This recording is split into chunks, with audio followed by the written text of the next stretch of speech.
Hello, ladies and gentlemen. Welcome to the CoinGeek Weekly live stream. I am your host. I'm going to keep my hands inside my body because if I put them out here, they disappear. So we're going to talk about a whole bunch of Bitcoin stuff today. Did I say this is a CoinGeek Weekly live stream? I don't even know what I said already. If you're watching, please like, subscribe, hit the alert bell so you know every time we go live. And if you're watching live now, go ahead and share on Twitter, Facebook, and everywhere else. Let them know we're live. Let them know we're taking Q&A, but not just me. I have a very special guest. If you've been paying attention, you probably saw an announcement somewhere, but if you're just watching now, and I see currently that there's 7 of you, so please tell your friends to file in. We need to get these numbers up. Come on, people. Yeah, we are going to have Connor Murray on, representing both himself, the Murray clan, unofficially representing the Bitcoin Association and Bitcoin broadly, I think. But we'll have Connor on to talk about a little piece of history. So if you didn't know, today is November the 15th, which since it's 2022 makes it the 4th anniversary of the separation of BSV from the rest of the Bitcoin nightmare, I guess would be a way to put it. So yeah, so we'll be talking a little bit about that. But before we start talking about that, I just wanted to let everyone know we're interested maybe doing like an FTX special, but the way that everything kind of keeps going on, I've been talking to a lot of people. I actually did a episode over on Josh Hensley's channel that dropped this morning. And if you want to watch that, not right now, not live now, please stay here. But if when you're done, you need a little more Kurt content, I'm wearing a different Hawaiian shirt and talking a little bit about the history of Tether, Bitfinex, the delightful gentleman that started Tether and Bitfinex, and how they all coalesced into the creation of this scam bankman fraud guy. And so there's some interesting stuff going on over there. And it's a really interesting history lesson for those of you who are interested in knowing what might be going on behind the curtain. And all right, good. I'm getting threats and making fun of from Alex Moon. So this is this is how we get started. And yeah, so I don't think we need to go super long here. Every time we have Connor on, I always wish I had him on longer. So if we can cut to the ad and be right back with Mr. Connor. Right now, millions are building the Internet of Value. But the best version of this inevitable future isn't possible unless the data that fuels it can be exchanged securely and with confidence. This is a critical moment in defining our shared future. That's why nChain offers the tools to protect the data we'll need to build that future. The Internet of Value works because we do. Join us in securing the tomorrow we all share. nChain. Data without question. Mr. Murray, how are you? Hi, Kurt. Good. How are you? Doing all right. So I think this is the 3rd time we have done an anniversary show on the split of BSV. Yeah. I think are we 4 years removed or 5 years removed? So it happened 4 years ago. So we would have had an anniversary show 3, 2, and 1 years ago. 1 year ago. I don't know. I only do math forwards, and even that's a little sketchy. So I still count. I still count the initial PCH fork as some independence, but yeah. I'll go back to 5. Right, the revolution before the revolution. Yeah. Well, that's an interesting bit of history because you and I were both. So you and I did not know each other during the Bitcoin Cash years, but we both were doing different things. Maybe tell your story a little bit for anybody that doesn't know. How did you get into Bitcoin? What initially made you interested in BCH? Sure. I mean, it sounds like I'm almost making it up, but I'm not. So me and my twin brother shared. We went to school together, so we actually shared a calculus class my freshman year of college, and that's when I first heard about Bitcoin. Or sophomore year of college. So first year, I'm reading about Bitcoin. I think it was like when the Silk Road stuff hit the whatever publication published that stuff about it, right? Mm-hmm. And I was interested in it and whatever else. And then I kept following it just at a glance of an interest of like, okay, it didn't really know what it was, but it wasn't until about 2016, 2015, I started getting more into it. But me and my brother both were like, man, there's all this stuff on Reddit about how they're trying to scale it, and there's like and I remember we were like, let's not buy any Bitcoin. Let's wait for it to fork, and then we'll buy the big one. Because like, I'm just the kind of guy, if I see people censoring information, I'm like, okay, well then I'm probably gonna take the other side just for whatever reason. And so I didn't even really know the ins and outs. So I was just like, okay, if there's a guy on a power trip trying to censor information about this other thing, I imagine that's probably a good thing for Bitcoin. But I didn't really look that hard into it.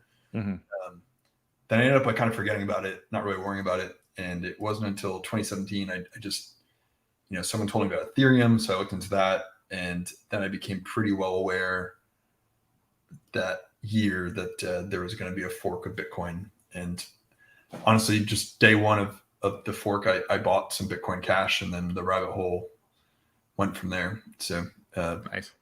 Not like I financially gained too much from that decision, but at least I gained the educational knowledge. So yeah, man, you know what? That's all right. I know a lot of people who have oh man, I had 1,500 Bitcoin and spent them on $50 worth of stuff on Silk Road, and that was it. Yeah.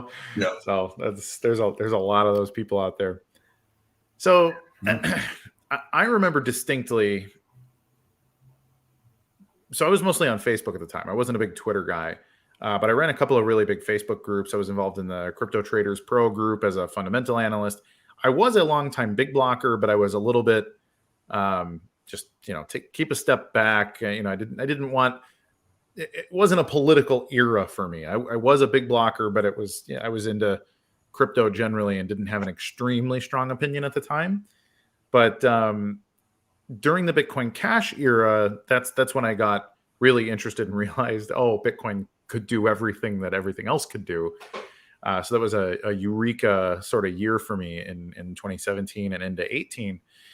And then as soon as there started to be bickering, I noticed just how quickly the sort of the Bitcoin ABC faction really started to remind me of the BTC faction. Well, you don't get it. You would understand it if you were a software engineer, like these kind of conversations, and explaining the brilliance of CTOR and op datasig, or check datasig verify. And I don't even remember I think datasig verify was the one. And then some of the other crazy, I remember when the pre-consensus article came out on yours.org by Maurice O'Shea and talking about the need for Avalanche as an overlay on Bitcoin Cash and all of that stuff. And just thinking man, this is so frustrating to me that we're having arguments about edge cases and tinkering again. What stood out for you? When was it obvious you were going to go BSV? And I know you had a relationship with Craig a little bit. I know you interviewed him pretty early in the BCH years, but what really stood out to you, and why was it so clear? And why have you been so you've been an ally really since before there even was a BSV. I can't probably pinpoint an exact moment. I actually was probably a little delusional. I didn't really think. I think the lesson I learned from that was that not to underestimate a small group of people that want to, Bitcoin in its current state is so small that it doesn't take too much. And there are a lot of legacy players with a lot of money. At the time, there were legacy players that just been there that had a lot of money and they could enact their will. So I think I was probably delusional that I didn't think. I guess I don't know. In retrospect, it almost seems like it was inevitable just from the people that were involved. But I think I was so convinced that if you remember, I remember waking up. This has not happened since probably 2017. Waking up every morning excited to go on Reddit and look at the RBTC subreddit. Yeah. Because there was something new happening in Bitcoin Cash every single day. Every day, for sure. And it was every day it was this breaking down all these myths and lies that all these people had spread about Bitcoin forever. And it was so exciting. It was so, so I guess I was delusional to think that energy would override these weird differences in opinion. But I guess it became pretty obvious if you were in the Slack channel that, I don't know what it was at the time. It was BCH chat or something that Craig was in. That, yeah. You could just see a bunch of people. Everybody was in there for a bit. Yeah, and I think it was at one point there was just so clearly a disconnect between what Craig was saying and what Omri was saying, and there was like the drama of people getting kicked out of the Slack channel, and then it was just clear it was a personality thing, I guess. And then at that point I probably should have known, but I still was probably delusional up to the very end that it would all get resolved with a hash war and whatever else. So I don't know, but I think rightfully, it was clear to me from the beginning. The reason why I got interested in Bitcoin Cash to begin with from day one was I had watched Craig's speech in Arnhem, and it was all so clear and made sense to me. And same, that was pivotal for me too. It's funny. Yeah, it was just like, you can't watch that and not understand that, what that was, Yeah. And if you do watch it and you don't understand that, then I think you're just, you got some other motivation or incentive going on, because it's so clear to me. And I think there was just an amount of loyalty of no one else really understood what they were talking about except for him. And I still find that to be true. As frustrating as it is to communicate with him still, sometimes he usually ends up being right if you take the time to understand him. So, no, it's funny. He and I always sort of kept him at arm's length, mostly because I'm really good at reading people. And if I have a skill, it's finding common ground and making a relationship work, even if we could very easily be enemies. And with Craig, he was always so enigmatic about everything that I always I kept my distance for a really long time. It usually takes me a couple of minutes to get a read on, okay, here's where we can make this work. And with Craig, it took me about 2 years of trying to figure out, like, Well, do you remember, I'm sure you remember this, but the one that I'm thinking of on the top of my head was the Satoshi Vision conference in Tokyo that they had. I wasn't there, but I watched all the videos at the time as they were coming out. Me too. And all of the Bitcoin.com employees and all these other people were interviewing Craig, and they were just awestruck at everything he said. And they sat there like with, eyes wide. And it wasn't until like later, it was just so clear that it became more about, okay, wait, I actually don't like what he's talking about.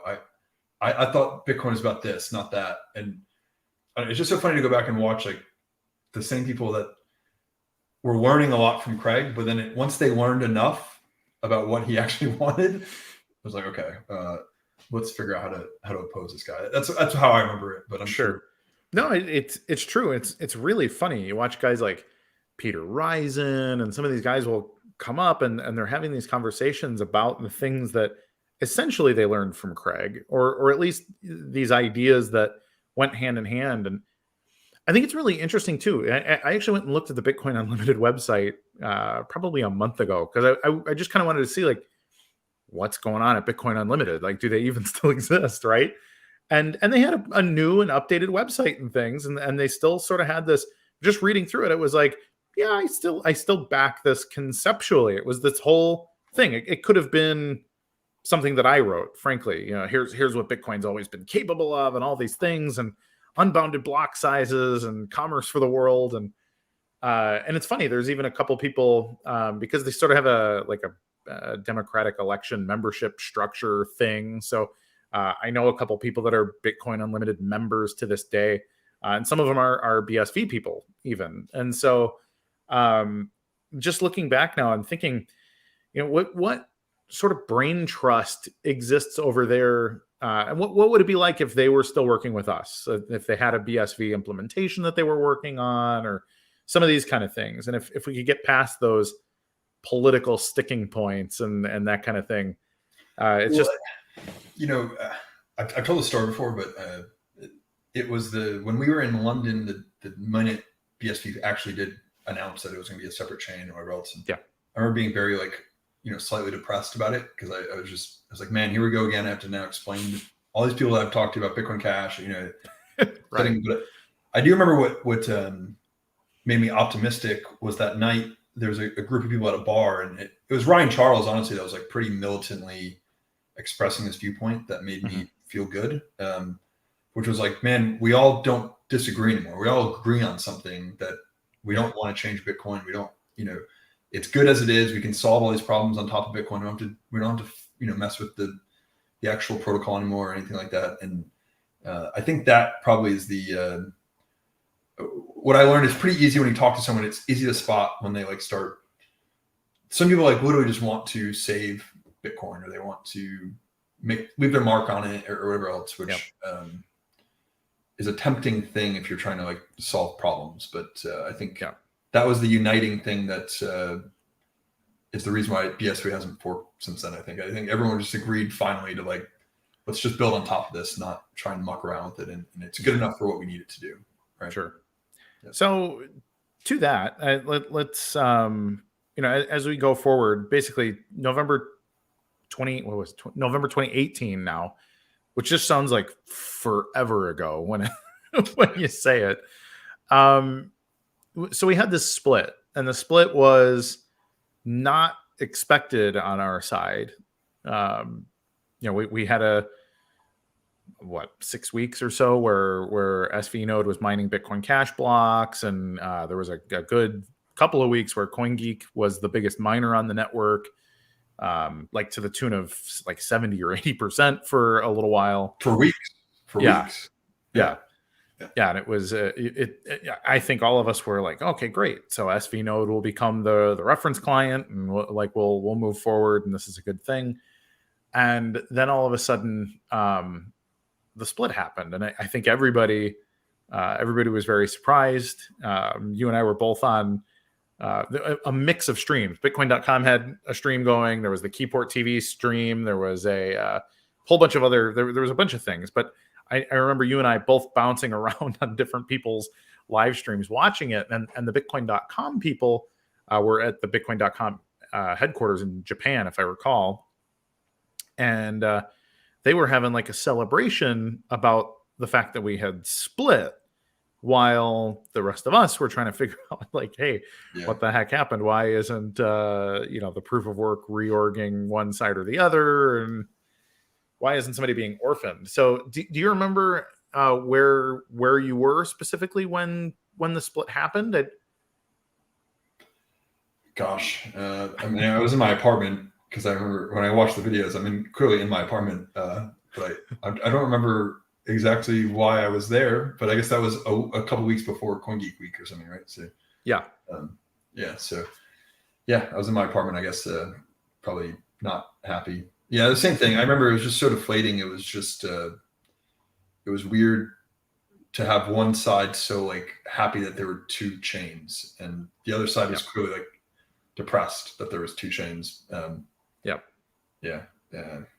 It was frustrating, but again, life goes on. I think, and overall, it's for the better. I think we still haven't. I personally, actually, I had this conversation a lot. I think we haven't learned enough from that fork. I think we tried to distinguish ourselves from Bitcoin Cash since then in a way that I don't think was helpful. I think we kind of, what was really uniting to people in Bitcoin Cash was this idea of Bitcoin as money. And I think we, in an attempt to distinguish ourselves from BCH, went all in on this like data blockchain and whatever else is valuable, but it can be all these things at once, right? Right. And I just think maybe if we had been more aggressive in trying to win over the hearts and minds of people that wanted it as money, maybe we could have captured more of that market share from back then. But but again, now tied to current events, I think it's all just made up anyway. Like there's nothing happening in BCH as far as I can tell. I'm sure they say there's something about us, but I literally don't know of anything happening in BCH aside from more like protocol tinkering and stuff. Or cash fusion. Well, they split again. So it's really interesting how Amaury Sachet is the lead dev over at eCash, and there's a couple of guys over there now. But if you look at the eCash and the BCH blocks, they're almost every block is in the kilobytes. Like there's nothing going on those chains. The BCH people will point out that, oh, wow, there's thousands of dollars in every block getting transmitted, and it's being used as money in 12 places in St. Kitts in Australia, I guess. But as for the Bitcoin experiment part of it, it's not that interesting. I've taken what's helped my this is a more recent mindset I've had, which is I think up until now I'd taken the idea that like, okay, there's Bitcoin goes back to 2009, and once all these people realize this and this, and then we'll take over the market or else. This past week has like reiterated to me, oh wait, all that stuff that I thought forever now that all the markets are fake and it's all littered with fraud and whatever else, that's all true. And so we need to take probably more of the approach that we're kind of back in 2009, 2010 territory. Mm-hmm. No one understands what we're doing. We have to just keep pushing forward with what we know is right and gain adoption that way. We can't gain adoption by appealing to this market that's like full of fraud and not that we can't extend an olive branch, which I think is better than a stick, Yep. No, and so that's interesting because some of the things that happened. Now there was Andreas Brecken discovering that the rolling checkpoints were what made the split happen, and looks like Roger and Jihan Wu and their whole thing. Roger seems to have retired from Bitcoin entirely at this point. I think he made a sort of a soft announcement, or somebody basically asked him, and he was like, "Ugh, I've given enough to Bitcoin. I'm pretty tired of it." That kind of thing. Wow.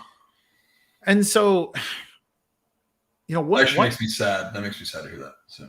Yeah, and me too. Roger was a pivotal person in my journey going back to 2013 and 14. It was Roger Ver videos were a major source of my opinion on what Bitcoin was for or what it was capable of. And to see him now 8 years later, basically just burnt out, like lost basically every war he ever fought. And he's just this dejected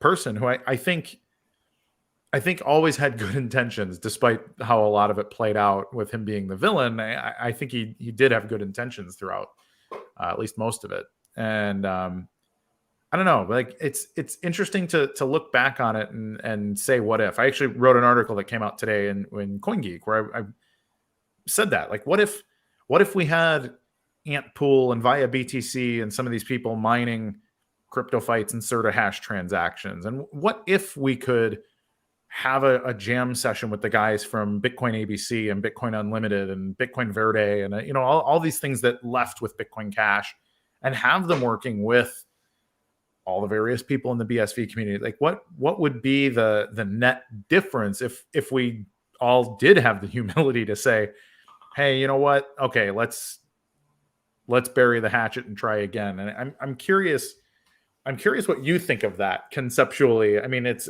obviously not something we can rewind and resorb or whatever, but do you think these thoughts, is there anything of value you think would be fun to bring back?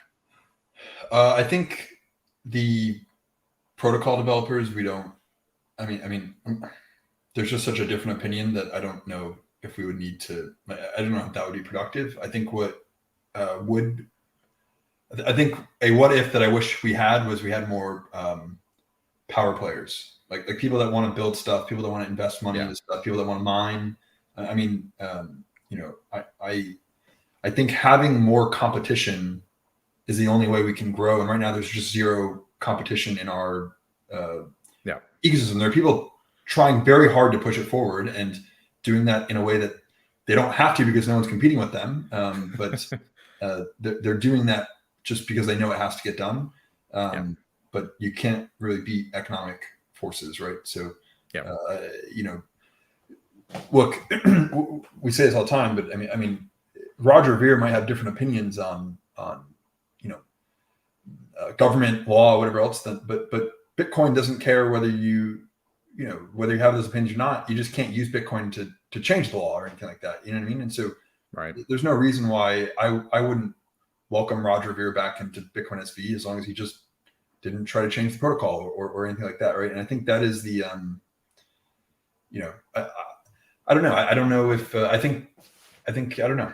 I don't know what people's opinions are on that anymore. I know that we have all stayed true to that philosophy because it makes sense to us, and I think we all agree on it. So in the same way that the reason why I love this country is that's rooted in our principles, right? That you have a constitution and that is kind of sacred. So I don't know. I don't know. It depends on how people view Bitcoin, I suppose. But I think our job right now is to keep our heads down and get Bitcoin, the plumbing, as robust as we can get it, so that eventually when large companies and large power players do wake up, they can join in build whatever they want. Yeah. No, I think it's the right attitude to have, because I feel the same way. I think back to all the what ifs. I think of every time where I said, I'm just gonna do something else rather than try to lead by example. And it's funny. I think back to all the times it's like, you know what? I really regret just deciding that somebody else would take care of any of it, frankly, which is why now for the last 2 or 3 years, I'm just like, you know what? That's fine. Everybody that wants to spar, every battle that wants to be had, I guess I'll just show up. And so, actually, that's a good point. That is my biggest regret from 2017. I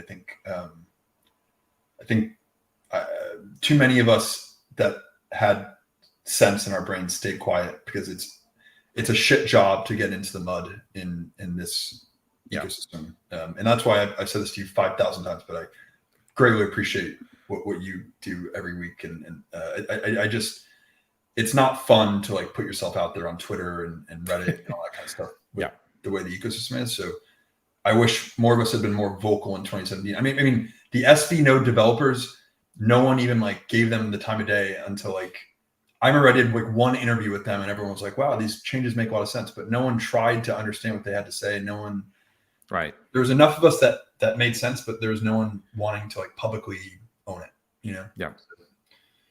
Whatever. And that's the interesting thing. I even still now go back and forth a little bit as to what the value is on some of that, because like, for example, Nchain has something like 300 people that work at Nchain, presumably all doing things that are very relevant research and development, forward thinking stuff, or the people that are just working on the next client release and that kind of thing. And we don't get to hear their voices as individuals. We get to hear when there's a new software release or a PR about something. But what if we had, let's say even half, let's say 150 people at Nchain were to make 3 tweets a day about their ideas and why they're working on what they're working on and what they think is interesting about what their work could look like in 5 years, and just to add that to the conversation. I think that would be valuable, which again is why I spend time talking about the things that I think are valuable. But there's this notion that nobody's actually a big blocker, that we're all just AstroTurf and whatever else, that our ideas are rooted in sunk cost fallacy or whatever else. But I mean, for me, I let's say all of it burned to the ground, right? There is no more BSV. There's no more anything. I'd be right back at my local BTC Bitcoin meetup and like, all right, guys, well, here's all the lessons we learned over the last 5 years. Here's what Bitcoin script is capable of. And it would just be it wouldn't be a stop. I wouldn't retire. I would just go back and say, well, here's the next reversion point from which I will try to build. And I wonder what you think of that. Like, who do we wish was talking more? Oh boy. I mean, I wish I had the motivation to talk more, I suppose. I mean, I don't know. I wish everybody would, but I don't blame anybody for not. It's just such a, no, that's fair. It's honestly like, I know you know this. I mean, these people out there are crazy. You know what I mean? Like, there are just crazy people out there that sit on Reddit every day and make their entire life about BSV and whatever else. Yeah. So I don't blame anybody for not wanting to do that. But I don't know. Yeah. I mean, to bring it back to your other point, look, there's enough people silently working on stuff that I have no doubt BSV will be around for a very long time. And I'm very optimistic about all the stuff happening that has been happening, that continues to happen. There's so many lessons that we've learned, even just about how to build an application on top of Bitcoin over the last 4 years. Sure. And when I say we, I mean everybody you talk to has learned some kind of a lesson as to how to structure an application, and that experience is going to be valuable when other companies start to look at BSV, of which there are, seriously big companies that are looking into BSV. So, and the other reality of it too is like, I understand why people are impatient when you center ourselves in the rest of the cryptocurrency market or whatever. Sure. But in the grand scheme of things, 4 gigabyte blocks isn't our goal. I mean, literally, we need to get way bigger than that to take on the amount of to take on the type of companies we want to bring into this space. Yeah. So that's an interesting spot to segue, I think, because you're maybe we'll take a question here. Hold on, bring this one down, Alex. I want to segue with Connor for a minute on another idea. So I know that you work with the people that are working on some of the really interesting next generation stuff. So there's the Terranode people, there's the IPv6 integration people, there's the SV node team, there's the light client team. So there's a lot of these building blocks that are being done on it as part of a broader roadmap. And then we also have the sort of the maintenance stuff and how do we deal with the empty block miner and some of the things, the curveballs that come in and make the roadmap have to shift occasionally. What do you think of some of these changes and segues and some of the ways that we've had to pivot, including maybe even this resurgence discussion about the alert key and the digital asset recovery? And what's your take, I guess, broadly about some of the changes, but then also broadly about the roadmap in general? And then I guess once we get that far, I'll ask you a follow-up question, but I'll hold on to it for a minute. Yeah. Okay. So maybe the first piece, right? Because this is something that, especially over the past few months with the Bitcoin Association, we've had to get to a root understanding of and figure out. When we say the protocol is set in stone, right? That's just something like set in stone is a great mantra, right? Set in stone, set in stone, set in stone. Yeah. What is the purpose of a protocol being set in stone? And the reason why you want that is that in a financial network, you want to be able to make a transaction today, not necessarily broadcast it to the network, and 50 years later, it will still be valid, right? And so a common criticism that we get is, you changed op L shift, right? And when I say common criticism, of course, I really just mean the same 5 people on Reddit. I don't want to give the them meme from the various Greg accounts. Yes. Yeah. I don't want to give it too much legitimacy, but it is interesting. We should have an answer to that as to why, right? And I've given answers to it. There's plenty of cited answers of yes, we tried to restore the functionality as close as we could, but there is zero reason to rewrite 2009 code when trying to take on this massive undertaking of restoring the original protocol, right? Yeah. Okay, we've restored the protocol to as close as we can possibly get to 2009. We still have is there opver? Are we going to reintroduce opver? I don't have an answer to that. Do we need to, at this point? And the question is the most important thing that we can do right now is that if I can make a transaction today, it will be valid in 100 years. That is what the protocol being set in stone was always meant to be. And any transaction using any script, that kind of thing. Yeah. And then there are the basic fundamentals of Bitcoin that are this immutable rule set, right? There's only 21 million coins. But we have to ask ourselves another question of what prevents there from being more than 21 million coins? The only answer ever given by BTC developers or whatever is my node is never gonna accept something that inflates the coin supply, right? Right. Well, what happens if all the miners agree to inflate the coin supply? So, and this is, Peter Schiff actually makes this argument pretty cohesively. He does. Peter gets Bitcoin a lot more than they want him to. Yeah. And you had a thread today that I really enjoyed because it gets to maybe the heart of I don't mean to take 5 different things and connect them at one time, but they are related. Yeah. Because this is stuff that Craig has talked about for 5 years. And we act so surprised when everything he said 5 years ago makes a lot of sense now, right? But it's right. Bitcoin is not all code. There's people, it's humans, it's legal structures, it's all this other stuff. There's 21 million coins because 21 million coins were issued at Bitcoin's creation. And by running the software, you are agreeing not to change the 21 million coin supply. And if you do change the coin supply, there's recourse, there's liability, there's and there's all these different things at play that are outside of just technical limitations. Because otherwise, if we say it's technical, then there's nothing stopping the 3 nodes on BTC from inflating the coin supply. You know what I mean? It's true. And sorry, I know I'm taking everything in 500 different directions here, but to take it back to your original point, there's also a line in the white paper that says any needed rules and mechanisms can be enforced, right? Is that what it is? I think it is mechanisms, yeah. Any needed rules and mechanisms can be enforced with this consensus method, or getting the sentence mixed up in my head. But yeah, the point being,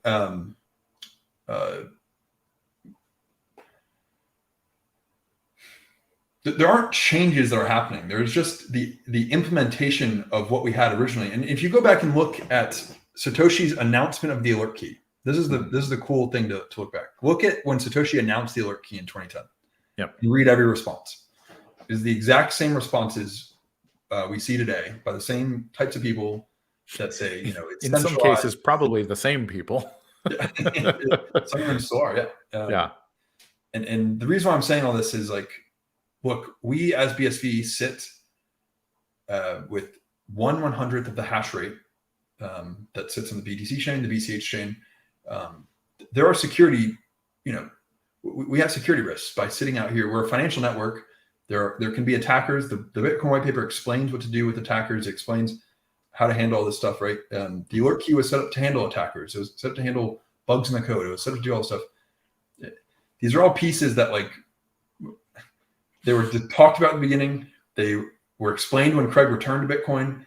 He's been insanely consistent for the 5 years he's been back publicly in Bitcoin's sphere.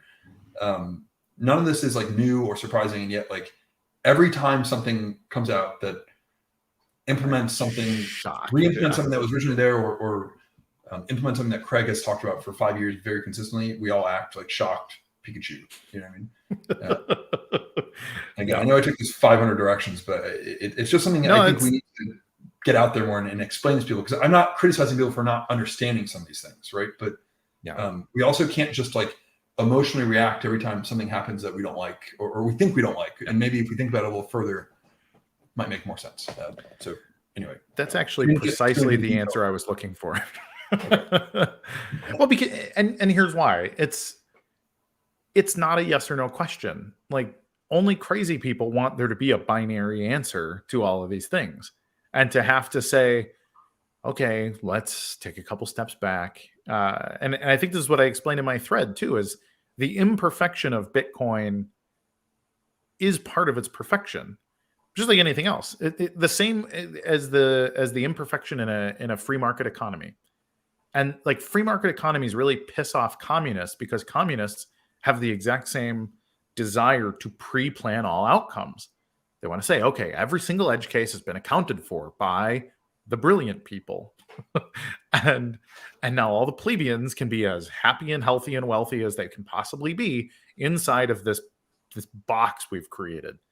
And I see the exact same thing, which is why I make so many communist analogies when I talk about small blockers, is they are hardline economic planners, and they want to be the ones to shift the rules around. And okay, Bitcoin didn't fail. It was our implementation. It was whatever. The code isn't perfect yet, and therefore only I can fix it, or Luke or Greg or Peter. And so I think part of the beauty in a free market is the fact that in a boom and a bust cycle, these things right themselves. That when there is a supply or a demand issue or whatever, the economy will adjust. It will bring itself back into balance organically, not perfectly. People will lose their jobs, lose their homes, die in accidents. We can't stop them. They also don't stop in a communist economy. And it's the exact same thing in Bitcoin. You got small blockers saying, well, it's immutable.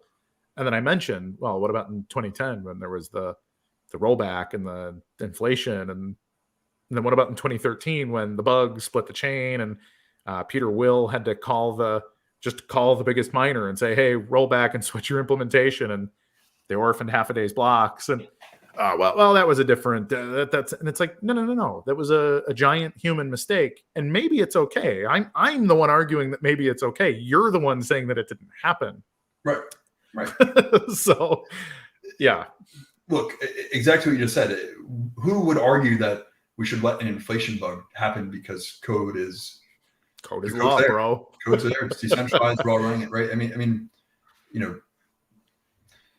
I guess, and if we take even, people criticize the Ethereum Foundation for what they did with the DAO rollback, right? Yep. I would criticize it for a couple of different reasons. I think, for example, what we're doing on BSV would enable you to recover those funds without having to roll back the chain in this, right? But it would be different too if the Ethereum Foundation did that rollback, but accepted their role in the network for what they were. But when you roll back the chain and pretend like it's not a central entity that has authority over like the chain and stuff, then you get into like, you're just lying. You're making shit up because you don't want to be classified as a certain thing and whatever else, right? But So. Well, and that's the point. People talk about the decentralization of BTC, Bitcoin Core, or whatever else, and I always let them know. I'm like, well, I knew people that were working on a counterparty-based token protocol game. It was a card game on Bitcoin in 2015, and Luke Dash Jr. completely destroyed their company and their business model by changing one line of code because he's the BIP editor, and nothing gets past the BIP editor. Nobody else even sees it until it gets past Luke. Okay, so there's one guy who makes decisions, implements software, and because everybody actually just trusts Luke, if it came from Luke, they just run it, and so that's it. That's your bottleneck. But he'd be the first guy to say, "Oh, well, here's why we need greater decentralization," and blah blah blah blah blah. But the fact of the matter is that decentralization, the meme, as people think of it, I don't think exists at all anywhere. I don't think in any system that it actually truly exists. There is somebody that can nuke the system in every system. And what's the thing that stops them?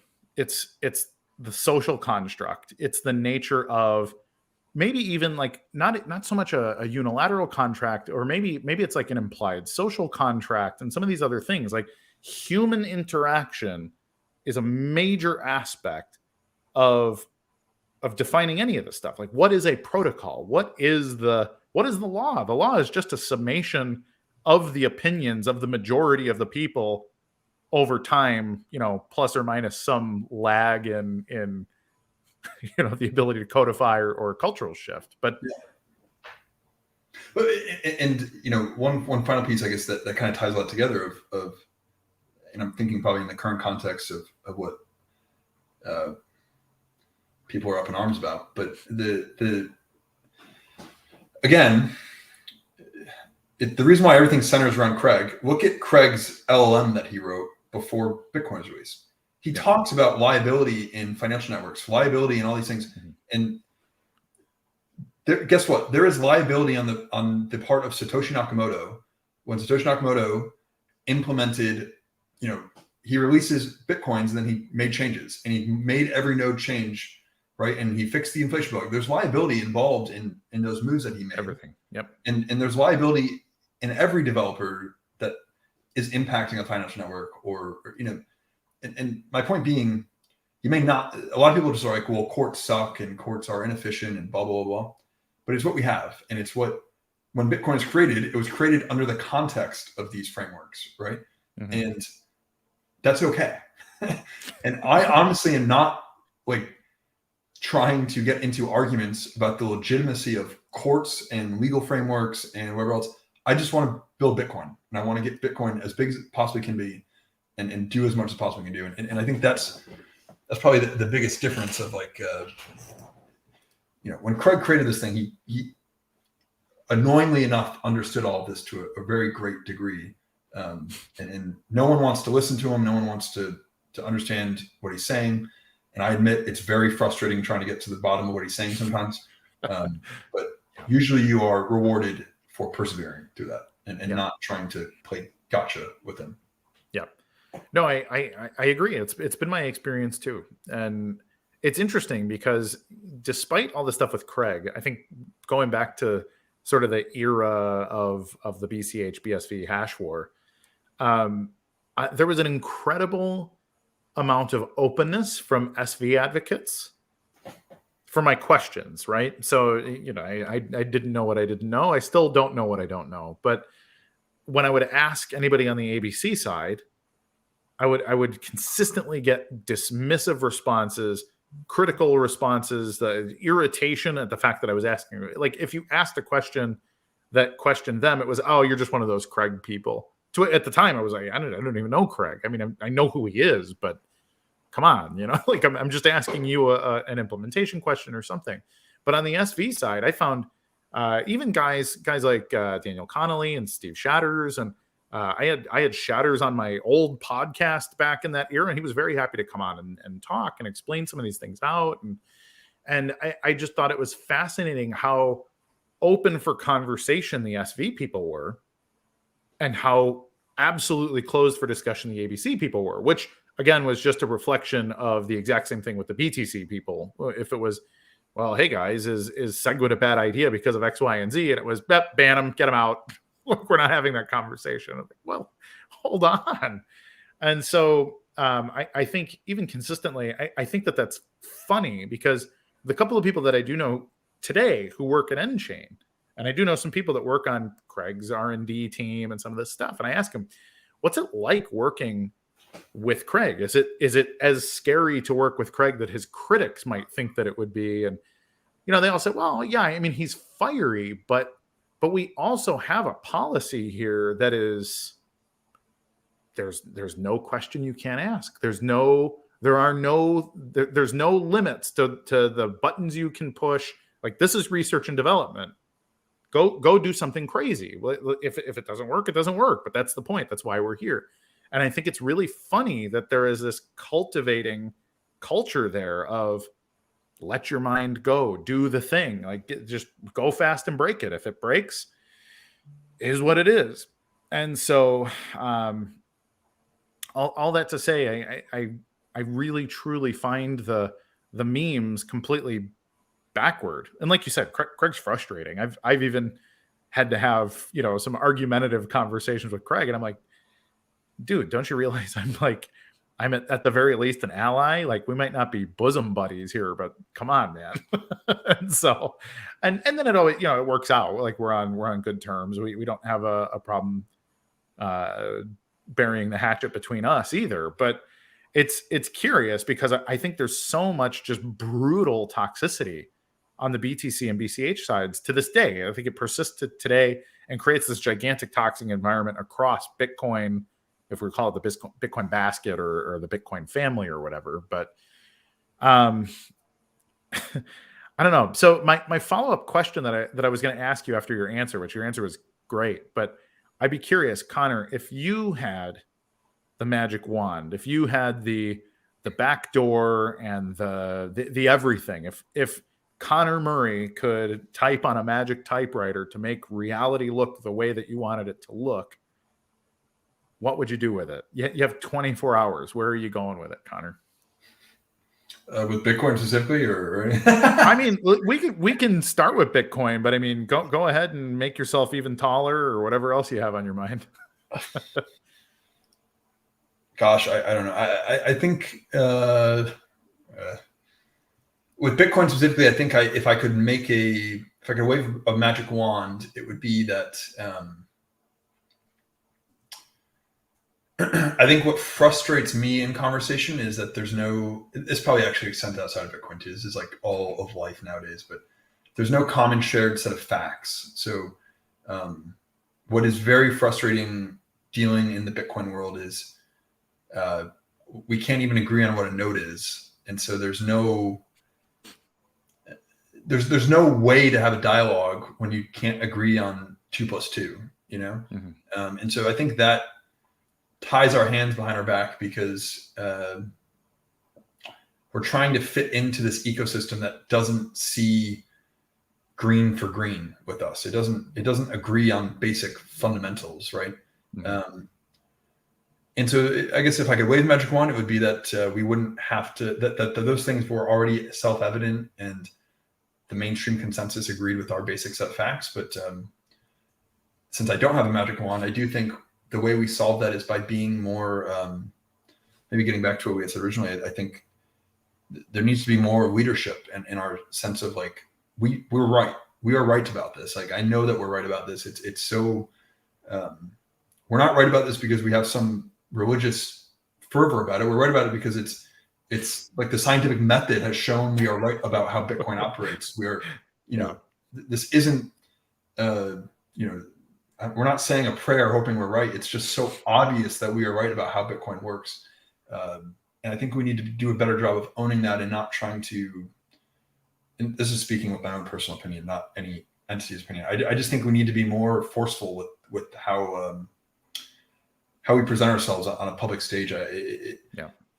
There's no point in like playing with the kid gloves because no one plays with the kid gloves with us. Like we get stupid articles like the BitMEX research team putting out stuff and they just lie. They say in their blog posts 5 times, we don't even know if what we're saying is true, but we're going to say it anyway. Right. And we let that happen. And the exchanges take that stuff seriously. It's just ridiculous. So we need to, I think, do a better job of leading, I guess in some ways being more like Craig in that sense, but maybe being a bit more tactful about it, but not being apologetic about what we are and what we're trying to do. And that's my opinion. I like it. I think, I agree. So I think a big part of, if there's something we do need, people, so here's a curiosity. And Alex Moon, I can see, you can watch the veins pop out of his neck as I say it, but, people always tell him we need better marketing. And see, there he arms in the air. So Alex is in a chief marketing role at CoinGeek and some of the other stuff. And here he is in the box. No, we don't. Alex, you can come on and talk if you want. But I agree, Alex. We don't.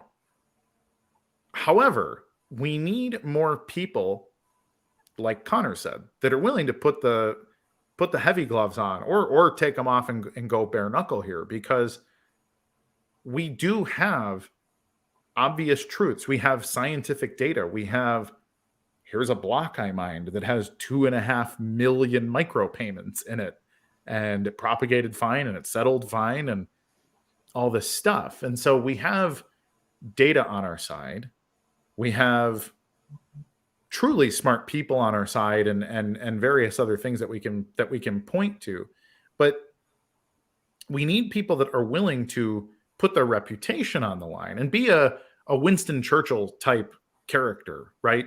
While everyone in England was saying, I think we can negotiate with Hitler. I think everything's going to be fine. We really don't want to go to war. And you got one guy who nobody liked out there saying, we're going to war anyways, guys. It's going to happen anyways. We really need to be prepared. Like, we need to call this guy what he is, and it's a piece of human trash, and we need to prepare absolutely everything for the war that we're about to go into.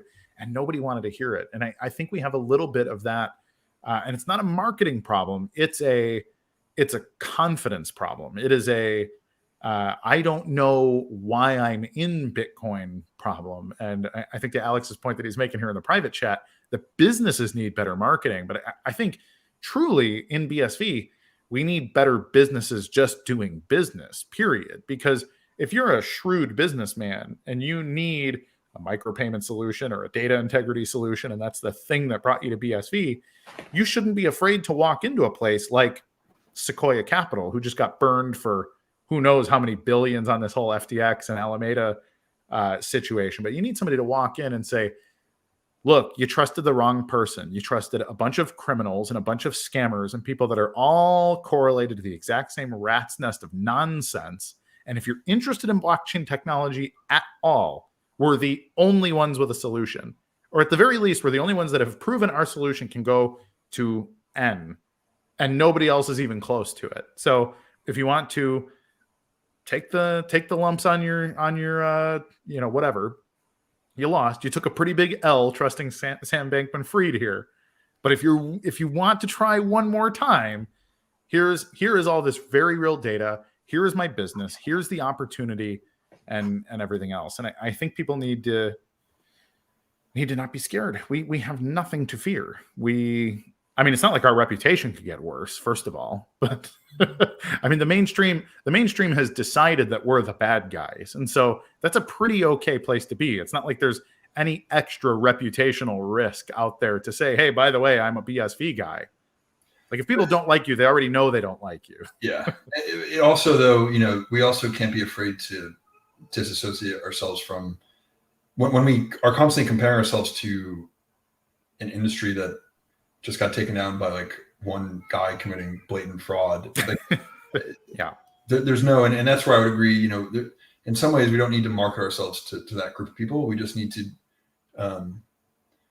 Well, I don't know. I speak with multiple hats on in this sense. I mean, I get frustrated when we have to speak to an exchange about, you know, when they just believe stuff that's wrong about us, right? And part of me is just like, screw exchanges. Some party just wants to like take that, but obviously we can't do that. We need to be, you know, we need to lead by example in that sense, and have an olive branch to a lot of the other players in the ecosystem. But we also don't need to, I guess, compromise ourselves for that goal of trying to appeal to the crypto world. It's a waste of time. It's again, this past week should show, you know, more than ever that there's just no point in associating with these people. I mean, we were clearly right about the scam broadly. So Connor, we got about 2 minutes left here. Is there anything you wish I asked you, or anything else you wanna leave anybody with to you know, hey, here's what you want to be remembered for while you have my massive audience on the CoinGeek Weekly live stream? Gosh, no, I think you know, I'm so, I've said this for 5 years, but I'm definitely very optimistic. I mean, it's just there's so much, there's enough happening that it's just, like I said, we're not going anywhere. I know the IPv6 thing has kind of become a meme, but as someone who's been involved in a lot of those conversations from the Bitcoin Association side, it's a big opportunity to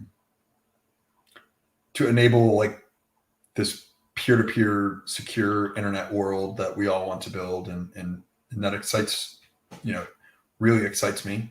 There's just so much that we can do with this technology, and it's so clear that I hope, if I'm remembered for anything, it's just playing any tiny part and getting this to succeed.